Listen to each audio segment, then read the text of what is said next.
Hello friends, welcome to idealistic academy. We are here to learn aptitude, है ना। सबको aptitude पढ़ना है। सो फ्रेंड्स, टेल मी कि व्हाट इज एप्टीट्यूड। सब बताओ कि what is aptitude and why we learn aptitude. क्यों सब एप्टीट्यूड क्यों पढ़ रहे हैं? सबको जॉब चाहिए, है ना। किसी को हायर एजुकेशन के लिए जाना है तो एंट्रेंस एग्जाम देनी है, इसलिए एप्टीट्यूड पढ़ना है। किसी को जॉब चाहिए, इसलिए एप्टीट्यूड पढ़ना है ना। बट दोस्तों देखो, ये तो अपना एम है ही कि हमें जॉब चाहिए, हमें हायर एजुकेशन के लिए जाना है। पर aptitude is the thing which will be more beautiful when you put your interest. आप अगर इंटरेस्ट से पढ़ोगे ना एप्टीट्यूड, तो आपको बहुत आसान लगेगा। Aptitude is nothing but what, कि it is creating, it is वो एप्टीट्यूड मतलब क्या, कि वो चेक कर रहा है कि देखो किसी कंपनी में या फिर किसी कॉम्पिटिटिव एग्जाम में हर जगह पे एप्टीट्यूड क्यों पूछा जाता है? बिकॉज दे आर चेकिंग कि आप कितने तेजी से प्रॉब्लम सॉल्व कर पा रहे हो अपने रियल लाइफ में भी। देखो, एप्टीट्यूड के problem are very much related to our real life problems. Real life में जो होता है डेली, जैसे स्पीड है या फिर रेशियो प्रोपोर्शन है या फिर परसेंटेज है ना। सिंपल इंटरेस्ट, कंपाउंड इंटरेस्ट, ये सिंपल टॉपिक्स है एप्टीट्यूड के, है ना। ये रियल लाइफ से कनेक्टेड है ना। इंटरेस्ट, स्पीड है, ये है। हम गाड़ी लेंगे तो स्पीड का हमें मीनिंग पता होना चाहिए, है ना। कंपाउंड इंटरेस्ट, सिंपल इंटरेस्ट, कहीं भी बैंक में तो हर आदमी जाता है। जब हमें जॉब लगेगी तो first salary will be credited in our bank account. तो we should know what is interest, how it is calculated, what is simple interest, what is compound interest. तो एप्टीट्यूड यही होता है दोस्तों कि दे आर चेकिंग कि how you can deal with your practical problems. ठीक है, वो बस क्या कर रहे हैं, वो एक नॉर्मल सी मैथमेटिकल प्रॉब्लम्स देख के आपका चेक कर रहे हैं कि हाउ यू आर डीलिंग, आपको प्रॉब्लम के साथ डील करने की आपकी कैपेसिटी क्या है। Okay, this is check into aptitude. तो आपको भी समझ में आया होगा कि हर एंट्रेंस में हर जगह पे सबसे पहले व्हाई एप्टीट्यूड क्यों होता है ना। So this is the only reason. अभी दिक्कत यह होती है हम सबकी कि हम ग्रेजुएशन में बहुत बड़ी बड़ी सी बुक पढ़ते हैं, है ना। एग्जाम के पहले दिन स्पेशली बहुत बड़े से नोट्स पढ़ते हैं, इतना बड़ा बड़ा पब्लिकेशन के बुक्स पढ़ते हैं, पहले भी हम पढ़ते हैं। लेकिन हम कभी रियल लाइफ प्रॉब्लम की तरफ इतना ध्यान नहीं देते हैं, है ना। We left it over on our parents कि पेरेंट्स देख लेंगे, बस उनको कॉल कर देते हैं कि पापा इतने पैसे भेज दो, या फिर आई वॉन्ट बाइक के फीचर्स। आजकल बाइक के हम एक्स्ट्रा ऑर्डिनरी फीचर्स देखते हैं, लेकिन जो बेसिक है वो उसका स्पीड कितना आएगा, स्पीड पे वो कितना माइलेज दे रहा है, ये सब हम इतना नहीं सोचते इन बारे में, है ना। तो एप्टीट्यूड, अगर आप इसके आजू बाजू में आपके क्या चल रहा है इसके बारे में अगर थोड़ा पर इधर उधर देखोगे ना, तो अपना एप्टीट्यूड धीरे धीरे अपने आप बढ़ेगा। लेकिन हम नहीं सोचते because we don't have time. हमारा सारा टाइम निकल जाता है पढ़ाई करने में, कॉलेज जाओ आओ, सबमिशंस करो, प्रैक्टिकल्स करो एंड ऑल दिस थिंग्स, है ना। सो हम यहाँ पे इसीलिए आए हैं। हमें अलग से इन चीजों के, बाकी की चीजों के को देने के लिए हमारे पास अलग से टाइम नहीं है। तो यहाँ पे एट अ ग्लांस हमें सारी चीजें मिल जाएंगी, है ना। इन क्लास में क्या करूंगी, जो जो आपको रिक्वायर्ड है ये सारी चीजें आपको इस प्लेटफॉर्म पे मैं आपको दे रही हूँ। So you all are attending this classes, you all are here on this platform.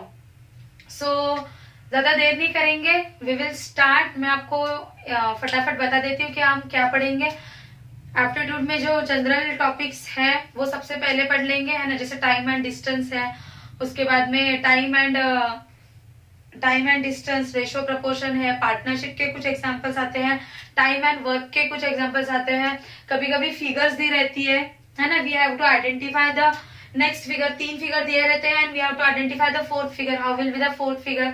उसके बाद में नंबर का एक सीरीज दिया रहता है and we have to identify the last number और any middle number in that series, है ना। ये सब, तो ये सारे प्रॉब्लम्स हम एक एक करके देखेंगे, ठीक है। धीरे धीरे करके डेवलप करेंगे। I will also tell you tricks, बहुत सारे इसकी तो ट्रिक्स। एप्टीट्यूड सारा ट्रिक के ऊपर डिपेंड है, क्योंकि देखो किसी भी एग्जाम में जाओगे ना, तो अगर आपको एप्टीट्यूड आता भी है, लेकिन अगर वो जल्दी जल्दी नहीं आ रहा है तो आपको दिक्कत हो जाएगी, because you will attempt less question. तो आपको ये नहीं करना है, आपके क्वेश्चन भी सारे अटेम्प्ट होने चाहिए। So you should know tricks, हर चीज के लिए आपको ट्रिक पता होनी चाहिए, तभी आपका टाइम में, जितना गिवन टाइम है उसमें क्वेश्चन अटेम्प्ट होंगे, है ना। You should know how to attempt the paper. ऐसा नहीं एप्टीट्यूड के सारे क्वेश्चन आपको आएंगे, क्योंकि this is not a university paper, university exam नहीं है ये। पेपर पैटर्न पता होता है, we know the types of question, लेकिन आपको यहाँ पे नहीं पता है ना। तो ऐसा नहीं है कि आप सारे कर ही पाओगे अटेम्प्ट, लेकिन जितने आप कर रहे हो उतने आप परफेक्टली करते आना चाहिए आपको। जितना आप अटेम्प्ट करें उतना परफेक्टली अटेम्प्ट करो, क्योंकि देखो आपके साथ सारे जो एप्टीट्यूड के एग्जाम दे रहे हैं competitive, in any competitive exam important is your rank not your score, है ना। आपकी कितनी रैंक है, आपके साथ जितने कॉम्पिटिशन में है उनमें आप फर्स्ट आनी चाहिए, है ना। भले ही आपको पर्सनली कितने भी मार्क्स हो, लेकिन आपके कंपटीशन वालों के साथ में यू शुड बी ग्रेटर। तो ये क्यों होगा, देखो कंसेप्ट तो सबको आती है, स्पीड का मीनिंग तो सबको पता है कि what is speed, what is work, what is ratio, what is proportion, सबको पता होता है, लेकिन सबको ट्रिक्स नहीं आती, है ना। तो यही ये कर जाता है कि जो उनको टैकल करेगा वो आगे चला जाएगा, ठीक है। जिसको ये छोटी छोटी चीजें पता होगी, ये कुछ ट्रिक्स पता होगी, वो आगे चला जाएगा। सो एप्टीट्यूड का मेन एम यही होता है कि मतलब कोचिंग का मेन हमारा एप्टीट्यूड का एम यही है कि देखो बेसिक चीजें तो मैं आपको पढ़ाऊंगी यहाँ पे, लेकिन बेसिक चीजें तो आप बुक में से भी पढ़ लोगे। There are many books available in market from which you can learn that, but I will tell you some small tricks for every problem. मैं आपको टाइम टू टाइम वर्कशीट दूंगी, वो वर्कशीट आप सॉल्व करना। सो आज हम देखेंगे टाइम एंड डिस्टेंस, ठीक है। टाइम एंड डिस्टेंस थोड़ा बेसिक टॉपिक है और रियल लाइफ से बहुत रिलेटेड टॉपिक है। So we will see today, we will see time and distance. तो time and distance, what is this time and distance and why, ये topic का नाम ऐसा क्यों है, टाइम एंड डिस्टेंस। तो क्या है दोस्तों, देखो हम कहीं भी जाते हैं, अगर हमें कहीं भी, यस एवरीवन ट्रेवल्स, है ना। तो हम सबसे पहले देखते हैं कि if I want to travel to Poona, so I will say, मैं जहां पे रह रही हूँ, आई विल चेक कि मुझे कितना टाइम लग रहा है ना। We check all this things, we should know all this things कि मुझे पूना में जाने में कितना टाइम लग रहा है, and how much is the distance, whether I should go with train, go by train, whether I should go by road, है ना। हम ये सारी चीजें देखते हैं, तो this is related to our real life, real life से ही रिलेटेड है ना। बस क्या है कि हमने कभी उसको उस नजरिए से देखा नहीं है ना। तो अभी हमें यही करना है कि उसको इस नजरिए से देखना है, ठीक है। तो अभी जब टाइम एंड डिस्टेंस आएगा, जब टाइम एंड डिस्टेंस आएगा तो ऑब्वियसली स्पीड की बात आएगी, है ना। If you have to travel a 500 kilometre distance, suppose अभी normal Jalgaon, you have to travel from Jalgaon to Poona, तो will you go by any auto और any bike, will you prefer it? No, you will prefer a car or you will prefer a bus or by train, है ना। These are three options you will prefer. Why? Because speed of car, bus or train is greater than the speed of bike, है ना। Bike के speed से बाकी अलग भी बहुत सारे फैक्टर्स है, financial, okay, these are many other issues। लेकिन मेन इशू हमारा क्या है कि देखो अगर हम बाइक से ही, अगर हम कार से ही जाएंगे तो पूना में जाने में हमें 500 किलोमीटर ट्रैवल करना है, 500 किलोमीटर जाने में हमें 10 घंटे लग रहे हैं, है ना। अगर बाइक से जाएंगे तो हमें 14-15 घंटे लग जाएंगे and we will get saturated, है ना। तो जब भी टाइम एंड डिस्टेंस की बात आएगी तब भी हम सबसे पहले क्या देखेंगे, तब सबसे पहले बात करेंगे स्पीड की, है ना। तो जब टाइम डिस्टेंस आएगा तो सबसे पहले हमारे सामने आता है स्पीड, है ना। जिस चीज की जब टाइम डिस्टेंस की बात होगी तब हम स्पीड की बात करेंगे ही करेंगे। तो व्हाट इज स्पीड? तो स्पीड होता है दोस्तों distance covered per unit time, मतलब एक पर्टिकुलर टाइम में मैं कितना डिस्टेंस कवर कर रही हूँ, एक पर्टिकुलर सेकेंड में। अभी अगर मैं आपको सारी चीज एसआई यूनिट में सिखाऊंगी, एसआई यूनिट सबको पता है, unit system, CGS system, SI system हमने बचपन में ही पढ़ा है।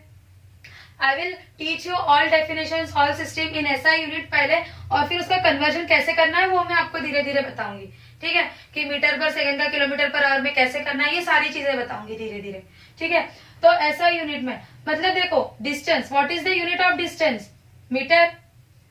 यूनिट ऑफ टाइम सेकेंड, मतलब the speed is telling me कि how much metre distance I am covering in 1 second. Unit time मतलब क्या कि मैं 1 सेकंड में कितना डिस्टेंस कवर कर रही हूँ, ये कौन बताएगा? My speed will tell me, ये स्पीड मुझे बताएगा। और the unit of speed is metre per second, ये मीटर अपॉन सेकेंड। तो क्या हो जाएगा दोस्तों, ये it will be meter per second. So speed is equal to distance upon time. अभी ये फॉर्मूला है एप्टीट्यूड में. कुछ बेसिक फॉर्मूले ऐसे रहेंगे दोस्तों जो आपको लर्न करने हैं, ठीक है, और कुछ ऐसे रहेंगे जो आपको लर्न करने की जरूरत नहीं, वो लॉजिक से आएंगे. तो आई विल टेल यू कि हाउ लॉजिक इज डेवलप, ठीक है, क्योंकि इतना सारा लर्न करोगे ना तो मतलब रट्टा मारने से एप्टी नहीं होता है, ठीक है. तो मैं जो बेसिक चीजें वो तो आपको लर्न करनी पड़ेगी. जैसे ये स्पीड है, speed is a ratio of distance upon time. Speed is the distance covered in particular time. एक सेकेंड में कितना डिस्टेंस कवर कर रही हूँ ये मुझे कौन बताएगा? The speed will tell me, ठीक है. सो नाउ इसके ऊपर आपको कुछ क्वेश्चंस आएंगे. तो simultaneously I will take the numericals on this. यहाँ पे मैं फॉर्मूला लिखूंगी एंड यहाँ पे I will take the numerical depending on this.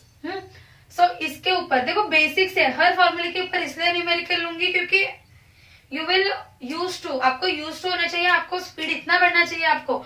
And don't worry about your syllabus. If you are, अगर आपका ऐसा है कि आपके कॉलेज में कोई प्लेसमेंट आ रहा है, आपके कॉलेज में कोई कंपनी आ रही है, तो just contact with me. I will provide you lecture.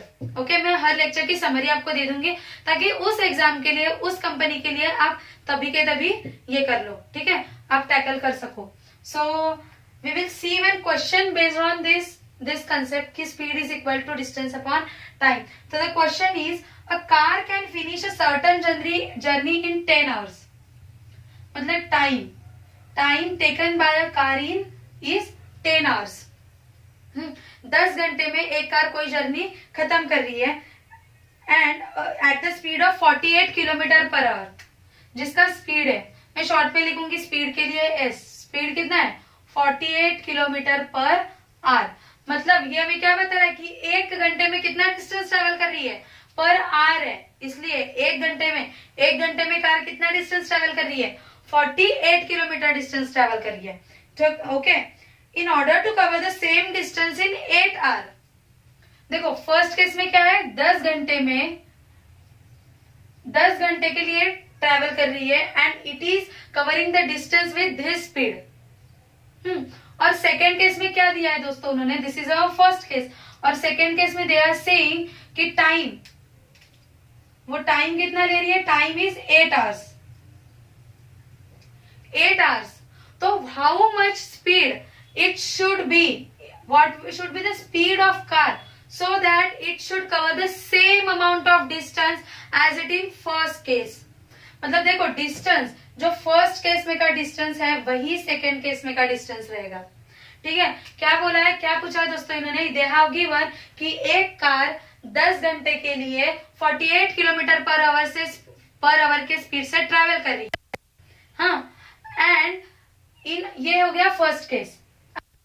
They are saying कि the car is traveling for 8 hours. So how much speed should it attain to cover the same distance? Okay, उसने same distance cover करने के लिए कितना speed attain करना चाहिए? अभी देखो दोस्तों यहाँ पे सेकेंड केस में क्या हो रहा है? फर्स्ट केस से टाइम कम हो रहा है ना. फर्स्ट केस में हमारा टाइम है 10 घंटे, सेकेंड केस में 8 घंटे. तो ऑब्वियसली अगर मुझे कम टाइम में उतना ही डिस्टेंस कवर करना है, देखो अगर I am going from this point A to this point B, okay, अगर फर्स्ट केस में मैं 10 घंटे में वो ट्रैवल कर रही हूँ तो मैं थोड़े कम स्पीड में जाऊंगी तो भी चलेगा. लेकिन अगर मुझे ये जल्दी जाना है, यहाँ पे मुझे जल्दी जाना है, मुझे 10 घंटे की जगह पे 8 घंटे में ही जाना है, तो मुझे क्या इंक्रीज करना पड़ेगा? स्पीड इंक्रीज करना पड़ेगा, है ना. हमें अगर मुझे ये करना है तो स्पीड इंक्रीज करना पड़ेगा. अभी ध्यान रखना है कि डिस्टेंस कवर्ड सेम है दोस्तों दोनों केस में, है ना. डिस्टेंस कवर्ड दोनों केस में सेम है. तो इसको क्या करेंगे हम? स्पीड का हमारे पास जो फॉर्मूला है d/t. तो we will convert this formula in form of distance, क्योंकि हमारे पास क्या है? डिस्टेंस को इक्वेट कर सकते हैं. मैं d1 इक्वल टू d2 ऐसा लिख सकती हूँ.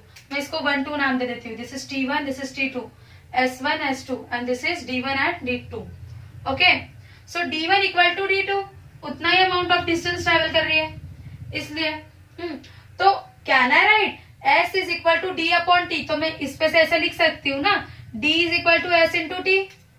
यस, ये t मैंने बस यहाँ पे लेके गई. तो d1 will be what? d1 will be s1 t1. d1 will be s1 t1 and D2 will be S2 T2। तो हमें पता है, तीन चीजें पता है, एक चीज निकालना है, तो it's very easy. S1 T1 मतलब ये S1 T1 48 into 10 is equal to S2 T2 मतलब S2 तो हमें निकालना है and T2 is our 8। Okay भैया, तो यहां से हमारा S2 निकल आएगा, S2 will be equal to 48 into 10 upon 8, 8 6 है ना, तो कितनी आ गई speed 60। Now what will be the unit, unit क्या है इसका, टाइम का देखो यूनिट हमेशा मैच करना है। ओके देखो ये आवर में दिया है तो ध्यान रखना है, यहाँ पे आवर है, यहाँ पे आवर है, इसलिए यहाँ पे ऑपरेशन हुआ। अगर यूनिट सेम नहीं है तो फर्स्ट कन्वर्ट, मैं यहाँ पे सारा लिख के दूंगी कन्वर्ट कैसे करना है। यहाँ पे लिख के देती हूँ कि देखो 1 आवर को अगर मिनट में कन्वर्ट करना है तो 60 मिनट्स, मतलब अगर मुझे दिया है कि 1 घंटा टाइम तो कितना हो जाएगा, अगर मिनट्स में कन्वर्ट करना है तो 60 minute. 1 hour equal to 3600 seconds. अगर मुझे आर को सेकेंड में कन्वर्ट करना है, अगर कोई चीज मुझे आर में दी है and I have to convert it into second, तो मैं क्या करूंगी, I will multiply that number by 3600। ठीक है, तो ये 3600 क्यों है दोस्तों, क्योंकि देखो 1 घंटे में 60 मिनट होते हैं और 1 मिनट में 60 सेकंड होते हैं, है ना। दिस इज फॉर 1 घंटे में 60 मिनट और 1 मिनट में 60 सेकंड, तो 60 इंटू 60 क्या हो जाएगा 3600। ठीक है, ये कन्वर्जन आपको याद रखना है। यहाँ पे देखो टाइम दोनों सेम, टाइम का यूनिट दोनों तरफ सेम है, इसका भी दोनों तरफ सेम ही आएगा। ठीक है, ये इसका अगर यूनिट सेम है, यूनिट चेक कर लेना है। If you are calculating it in using this unit, मैं आर किलोमीटर पर आवर के टर्म्स में कैलकुलेट कर रही हूँ, भले ही मैंने यहाँ पे मीटर पर सेकेंड लिखा है, लेकिन my given information is in hour and kilometre, तो मेरा जो आंसर आएगा वो भी किस में आएगा दोस्तों, the answer will be in kilometre per hour. Why, because unit जो मैंने कंसिडर किया था यूनिट वो किसमें था, it was in kilometre per hour. जब सारी चीज का, जब देखो यहाँ पे दोनों टाइम का यूनिट सेम था, तो इसको क्यों फालतू में सेकेंड में कन्वर्ट करें, no need to convert. Okay, convert करने की जरूरत नहीं होती है। अगर वो दोनों, अगर ऐसा होता कि ये आवर में और ये मिनट में है तो मैं कन्वर्ट करती, ठीक है, otherwise no need of converting. Okay, उसके बाद में 1 किलोमीटर इक्वल टू 1000 मीटर, मतलब देखो अगर मुझे डिस्टेंस दिया है कि 20 किलोमीटर, अगर मुझे मीटर में कन्वर्ट करना है तो क्या हो जाएगा 20 इंटू 1000, दैट इज 20,000 मीटर, है ना। समझ में आ गया ये क्या है, these are the conversions. Okay, now 1 kilometre per hour अगर स्पीड दिया है, जैसे देखो अभी यहाँ पे इन्होंने स्पीड, हमने स्पीड निकाल दिया 60 kilometre per hour, but in option they have given in metre per second. Obviously aptitude का एग्जाम देने जाओगे तो 4 ऑप्शन रहेंगे, है ना। अगर ऑप्शन में इन्होंने मीटर पर सेकेंड में दिए हैं, okay, so how will you find metre, अगर ऑप्शन दिए हैं in terms of metre per second, तो किलोमीटर पर आवर को मीटर पर सेकेंड में कैसे कन्वर्ट करना है। If you want to convert kilometre per hour in metre per second, तो किससे मल्टीप्लाई करोगे दोस्तों, देखो किलोमीटर, 1 किलोमीटर मतलब कितना मीटर होता है 1000 मीटर, है ना, and 1 hour equal to how much second 3600 second, तो cancel cancel cancel cancel, this is 5 and this is what 18, है ना, 2 5 जा एंड 2 18 जा, तो 2 कैंसिल होगा, तो क्या आ जाएगा 5/18 मीटर पर सेकेंड। ओके, मतलब अगर आपको ऑप्शन में इन terms of metre per second दिया है तो आप क्या करोगे, आपका ये जो आंसर आया है 60, इसे मल्टीप्लाई करोगे 5/18 से, 5/18 से मल्टीप्लाई करोगे और आपका जो भी आंसर आएगा दैट विल बी, क्या आ जाएगा answer 16 5 300/18 metre per second. This will be your answer in metre per second. तो आपको अच्छे से देख लेना है कि in which unit options are given. Okay, ये आपको कैलकुलेट तो करते आता ही होगा, पॉइंट्स में आंसर, डेसिमल में अगर आंसर दिया है तो कैलकुलेट करके आंसर लिखना है या फिर डायरेक्टली ये लिख देना है, ठीक है। तो पहले दिस इज, देखो सबसे पहले कोई भी चीज सॉल्व करोगे एप्टीट्यूड में तो सबसे पहले देखना है unit, specially in time and distance. Unit is very very very very very important thing. ठीक है, यूनिट देखना है कि सारी चीजों का यूनिट कौन सा दिया है। सबसे पहले टाइम एंड डिस्टेंस, ये फॉर्मूले लर्न करने से भी पहले बुक के ऊपर जहां पे वो स्पेस होता है वहां पे लिख लो रेड पेन में, रेड या फिर कोई भी अलग कलर का पेन जो आप नॉर्मली नहीं यूज कर रहे हो, कि please check the unit of all parameters. ठीक है, इसमें यूनिट बहुत इंपॉर्टेंट, यूनिट के वजह से दिक्कत हो सकती है। तो अगर if you have to convert anything from kilometre per hour to metre per second, multiply it by 5/18। इसे 5/18 से आपको मल्टीप्लाई करना है। एंड इफ यू, अगर इसको आपको उल्टा करना है, मतलब 1 मीटर पर सेकेंड को you have to convert in kilometre per hour. मतलब आपके पास कोई चीज है जो मीटर पर सेकेंड में है, मतलब जैसे अभी 20 मीटर पर सेकेंड, अगर आपको किलोमीटर पर आवर में करना है इसको कन्वर्ट, तो simply what, multiply it bye 18/5, it will become kilometre per our. Okay, मतलब इसको, अगर इसको आपको, अगर 20 मीटर पर सेकेंड का जो स्पीड है, if you want to convert this in kilometre per hour, तो आप क्या करोगे, इसको मल्टीप्लाई करोगे 20 इंटू 18/5, 5 1 जा 5, 5 4 जा, एंड 18 4 जा, व्हाट इज 18 4 जा 36, 72, क्या आ जाएगा, किलोमीटर पर आवर। समझ में आ गया कन्वर्जन कैसे करना है। ठीक है, कन्वर्जन इज वेरी इंपॉर्टेंट, यहाँ पे कन्वर्जन बहुत ही इंपॉर्टेंट है।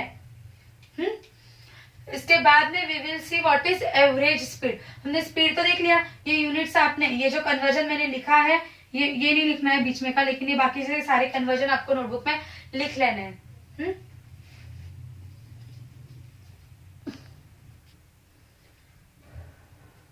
So now second is average speed. तो एवरेज स्पीड क्या होता है दोस्तों, किसी भी चीज का एवरेज मतलब क्या, मिडल मोस्ट वैल्यू। ओके, याद रखना है कि एवरेज मतलब क्या, मिडल मोस्ट वैल्यू। ये एवरेज पढ़ेंगे तभी मैं आपको और एक्सप्लेन करूंगी एवरेज का मीनिंग है ना, एवरेज भी एप्टीट्यूड का एक पार्ट है average. Okay, so average speed क्या होता है दोस्तों, average speed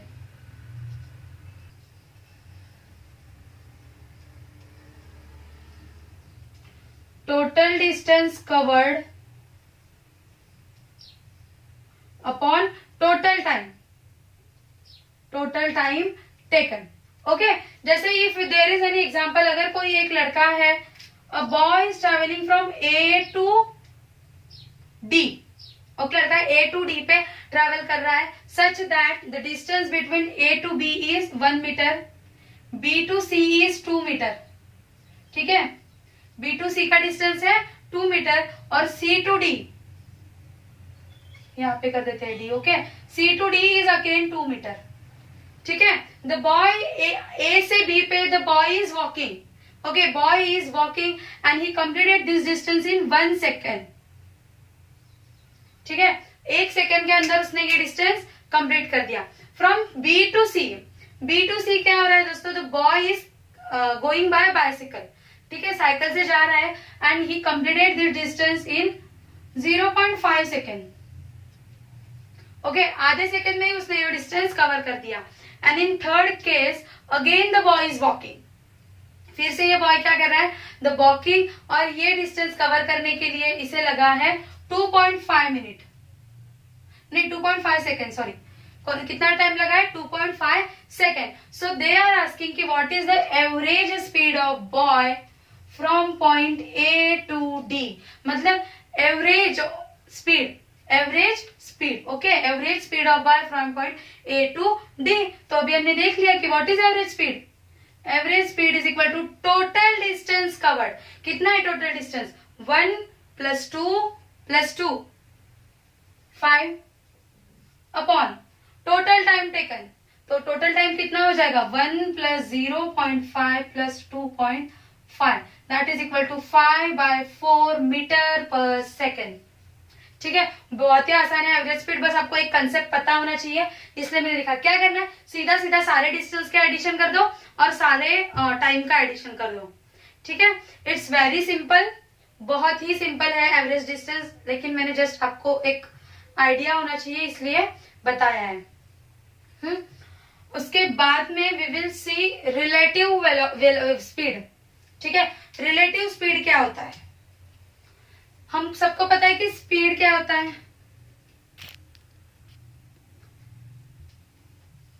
what is relative speed, ये हमने वर्ड पढ़ा सुना है कभी, व्हाट इज रिलेटिव। सबसे पहले मुझे बताओ कि what is mean by relative. Relative क्या होता है? रिलेटिव मतलब दोस्तों कंपैरेटिव। मैंने आपको अभी थोड़ी देर पहले बताया कि when you are going to any competitive exam, so your marks doesn't matter. Matter क्या करता है कि आप कहाँ स्टैंड कर रहे हो, है ना। मतलब क्या हो गया, तो रिलेटिव स्कोर, आप किसी एक बंदे का और आपका रिलेटिव स्कोर क्या है। वैसे ही रिलेटिव स्पीड मतलब अगर कोई दो चीज ट्रेवल हो रही है, अगर A and B these are travelling, है ना, तो इन दोनों की इंडिविजुअल स्पीड नहीं। रिलेटिव मतलब क्या कि देखो अगर ये थोड़ा फास्ट ट्रेवल कर रही है, दिस लेंथ ऑफ, अभी के लिए कंसिडर करो कि length of arrow is indicating the speed of that body. Okay, this is body A and this is body B.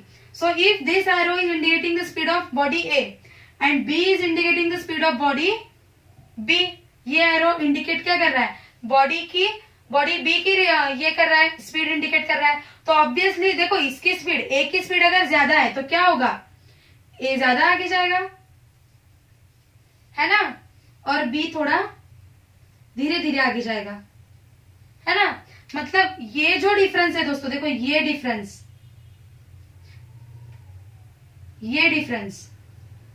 This is nothing but relative speed. Okay, this is nothing but relative speed. मतलब क्या हो रहा है दोस्तों, A is going continuously in front, A is going continuously forward as compare to B. देखो A हमेशा थोड़ा थोड़ा थोड़ा थोड़ा आगे ही जा रहा है ना। देखो 1 2 3, 1 2 3, 1 2 3, 3 स्टेप्स में बी यहां तक ही आया है, और यहां तक ए कहां पे आया है, यहां तक आया है। मतलब बी ए से इतना पीछे है ना। बी क्या है, बी इज बिहाइंड ए, कितना पीछे है, इतना पीछे है। मतलब ये क्या है, as relative speed is this much less than B का रिलेटिव स्पीड ए से इतना कम है ना। मतलब ये कौन बता रहा है, ये बी कितना पीछे रहेगा, ये कौन बताएगा, relative speed will tell. Okay, इन दोनों का रिलेटिव स्पीड हमें बताएगा कि बी ए से कितना पीछे रहने वाला है। ठीक है, बी ए से एट एनी पॉइंट बी ए से कितना पीछे रहेगा या फिर उसके कितने पास में रहेगा, ये हमें कौन बताएगा, relative speed will tell us. Okay, तो रिलेटिव स्पीड का हमेशा ये याद रखना है दोस्तों कि अभी ये तो मैंने कंसेप्चुअली समझा दिया, लेकिन कंसेप्ट तो आप प्रॉब्लम सॉल्व करने के लिए कंसेप्ट नहीं लगा सकते, है ना। ऑब्वियसली चीज है, प्रॉब्लम सॉल्व करने के लिए तो आपके पास ट्रिक होना चाहिए, आपके पास आपको पता होना चाहिए कि आपको एक्चुअल में करना क्या है ना। सो देखो दोस्तों, if va is velocity of a और speed, sa is speed of a and sb is speed of b। Okay, अगर ये दोनों का sa a की स्पीड है और sb b की स्पीड है, अगर a and b are travelling in same direction भी मैटर करेगा। क्यों, क्योंकि देखो दोस्तों ये केस में a और b सेम डायरेक्शन में जा रहा है, तो दे आर, इनका रिलेटिव स्पीड क्या होता है, जब सेम डायरेक्शन में जाता है तो the relative speed will be their difference, मतलब SA माइनस SB और इसका मॉड। क्यों, क्योंकि हमें इस टाइम को पता नहीं है कि SA बड़ा रहेगा या B बड़ा रहेगा, तो उसका सब्सट्रैक्शन करके मॉड्यूलस लेना है, मतलब पॉजिटिव वैल्यू आनी चाहिए इसलिए। ओके, तो मॉड्यूलस, ये साइन क्या इंडिकेट करता है, दिस इंडिकेट, तो अगर आपकी मॉड्यूलस के अंदर -2 भी वैल्यू आती है तो it is equal to 2। Okay, और 2 भी होती है तो भी इसकी वैल्यू क्या होती है, 2 ही होती है। ठीक है, तो अगर A और B सेम डायरेक्शन में मूव हो रहे हैं, then their relative speed will be their difference. हमेशा याद रखना है रिलेटिव से, चाहे फिर वो राइट साइड में मूव हो चाहे वो लेफ्ट साइड में मूव हो, कोई दिक्कत नहीं है इससे, but they are moving in same direction, दोनों की डायरेक्शन एक ही है मूवमेंट की। जब ऐसा कंडीशन है तब क्या करेंगे हम, तब we will take difference for to find their relative speed. तब हम क्या करेंगे, we will take difference. And जब both are moving in opposite direction, okay, जब दोनों अपोजिट डायरेक्शन में मूव हो रहे हैं, they may be away from each other और they may be in towards each other.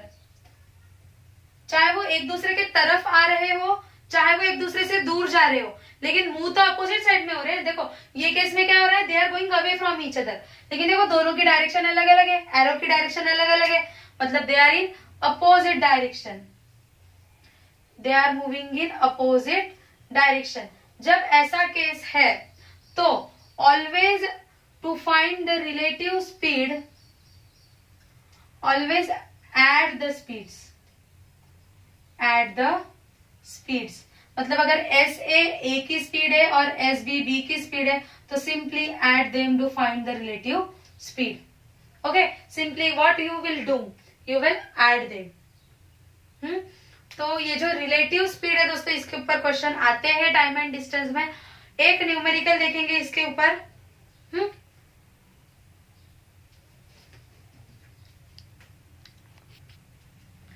If a body is A is here, okay, body A यहाँ पे है and body B is here. They are coming towards each other.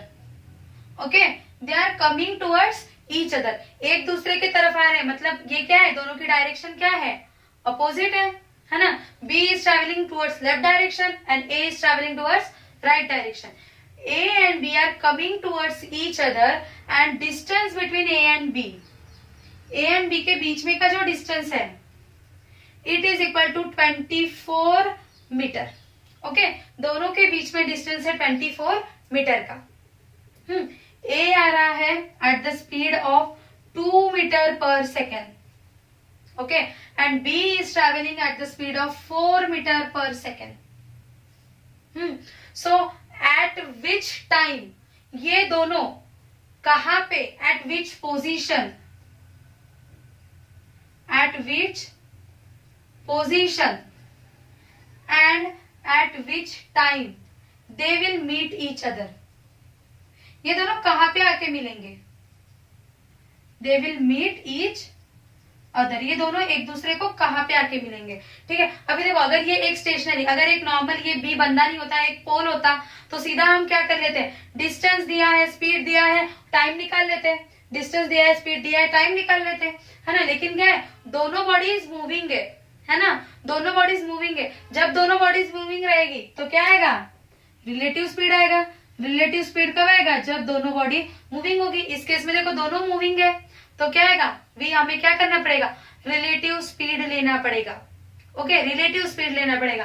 तो देखो relative speed, अभी दोनों opposite direction में move हो रहे हैं, है ना। मैंने आपको बताया जब अपोजिट डायरेक्शन में हो तो रिलेटिव स्पीड की वैल्यू क्या हो जाएगी, relative speed will be their addition, that is 2 + 4, 2 + 4। Speed को v भी लिख सकते हैं दोस्तों, इसको रिलेटिव वेलोसिटी भी कह सकते हैं, या फिर रिलेटिव स्पीड ऐसे एस भी लिख सकते हैं। ठीक है, तो 2 + 4 एडिशन कर लेना है when they are in opposite direction and upon time, no sorry, relative speed का क्या आ जाएगा, 2 + 4 it is 6 metre per second. तो what will be the value of relative speed, 6 metre per second. ठीक है, अभी ये दोनों को मिलने के लिए इन दोनों में का डिस्टेंस कितना है, 24 मीटर है। तो टाइम क्या हो जाएगा, we know speed is equal to distance upon time. Distance 6, speed is 6, distance is 24, so time is equal to question mark. तो टाइम क्या हो जाएगा दोस्तों, time will be 24/6, that is equal to 4 second. Okay, तो time क्या हो जाएगा दोस्तों, time will be equal to 4 second. मतलब 4 सेकेंड के बाद क्या होगा, ये दोनों A and B will meet somewhere. Okay, A और बी 4 सेकेंड के बाद मिलेंगे। हाँ, अभी देखो 4 सेकेंड के बाद मिलेंगे, लेकिन इन्होंने पोजीशन भी पूछा है ना, पोजीशन भी पूछा है। तो पोजीशन कैसे फाइंड करेंगे, तो देखो दोस्तों अभी देखो ए अपने स्पीड से जा रहा है ना, बी अपने स्पीड से आ रहा है, तो आप किसी भी एक की स्पीड कंसिडर कर सकते हो। देखो 4 सेकेंड के बाद ए का पोजीशन कहां पे रहेगा, ए का स्पीड अगर 2 मीटर पर सेकेंड है तो 4 सेकेंड के बाद मतलब 2 × 4 है ना, distance is equal to what, speed into time. है ना, ये फॉर्मूले से distance is equal to speed into time, तो 4 इंटू 2 क्या हो जाएगा 8 मीटर, मतलब ए से 8 मीटर की दूरी पर, ए से 8 मीटर की दूरी पर क्या होंगे, ये दोनों मिलेंगे। आप ये ए से भी निकाल सकते हो, ये मैंने एक ही केस में निकाला। You can also find it in case of B, B के केस में क्या हो जाएगा 4 into 4 that is equal to 16 metre.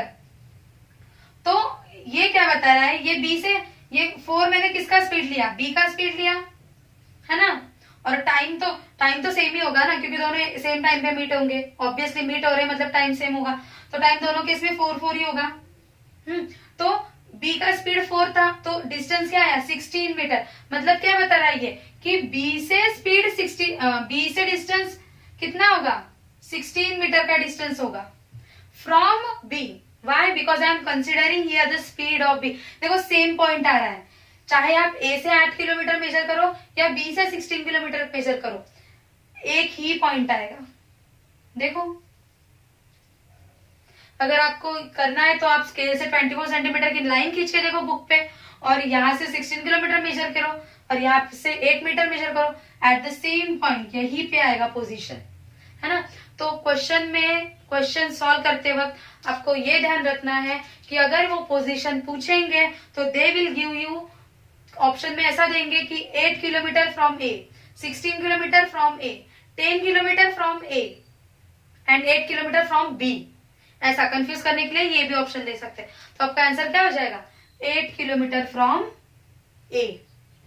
Okay, तो ये भी देखना है जब पोजीशन, किसी चीज की पोजीशन पूछी जाती है तो कहां से हम गिन रहे हैं, इट इज वेरी इंपॉर्टेंट, है ना। जैसे अगर आपके घर है, आपके स्कूल है, बीच में कोई ग्राउंड है, प्ले ग्राउंड है, तो अगर मैं आपको पूछूंगी कि मुझे ग्राउंड का डिस्टेंस बताओ, तो आप बता पाओगे नहीं, मैं पूछूंगी घर से ग्राउंड का डिस्टेंस कितना है, तो ही आप बता पाओगे, है ना। So when we are measuring any position, we are indicating any position, at that time the reference point is very important. जैसे कि अभी इस केस में हमने ए रेफरेंस पॉइंट लिया, यहाँ पे 16 किलोमीटर के लिए हमने we take reference point as B, ठीक है।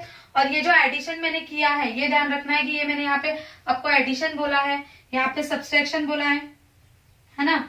सो दिस इज ऑफ मैग्नीट्यूड। यहाँ पे आपको साइन का कोई चक्कर नहीं है, साइन वाइन सब हटा देना है, directly you can take magnitude of all the things, ठीक है। आप जब क्वेश्चन सॉल्व करोगे तब आपको समझ में ही आ जाएगा। And if you have any difficulty as usual you can contact me on WhatsApp. आपको मुझे व्हाट्सएप पे कांटेक्ट करना है, आपको मुझे मैसेज डालना है कि किस चीज में डिफिकल्टी आ रही है, या फिर हमारा जो डिस्कशन का सेशन है, वीकेंड में जो सेशन लेंगे उसमें आपको बताना है कि in which things you are facing the difficulties. Okay, so अभी कल हम देखेंगे दोस्तों आगे का टाइम एंड डिस्टेंस में ही आगे कुछ सवाल आते हैं ट्रेन के ऊपर, है ना। Train and platform, but train is passing through the platform, platform का लेन दिया होता है और स्पीड दिया होता है और कुछ एक पैरामीटर पूछा होता है, तो वो प्रॉब्लम्स देखेंगे। And then we will see the problem on boat. Boat होती है कि the boat is sailing in a river, speed of river दिया होता है, स्पीड ऑफ बोट दिया होता है, and then they have asked some questions, है ना। बोट के और ट्रेन के एग्जांपल्स आते हैं, आपने ऑब्जर्व किया होगा तो ये एग्जांपल हम कर लेंगे। ओके, उसके लिए भी मैं आपको कुछ ट्रिक बताऊंगी। जैसे रिलेटिव स्पीड के लिए अभी मैंने आपको बता दिया कि अगर अपोजिट साइड है दोनों की तो क्या करना है, you simply add the speed, and अगर सेम साइड है तो simply subtract the speed. Okay, वैसे मैं आपको कल ट्रेन के लिए और बोट के लिए कुछ ट्रिक्स बताऊंगी, ये आपको एक बार ध्यान में रखना है तो आपको बहुत ही इजी हो जाएगा। आपको वर्कशीट दूंगी, वो अच्छे से सॉल्व करना है। Practice is very important. मैं कितना भी बड़ा हुआ और अगर आप प्रैक्टिस नहीं करोगे तो कुछ फायदा नहीं है उस चीज का, ठीक है। तो प्रैक्टिस करो। If you are facing any difficulty, any problem, any single very छोटी भी माइनर डिफिकल्टी है तो just contact me, I will solve your every problem. So it's enough for today. Thank you friends.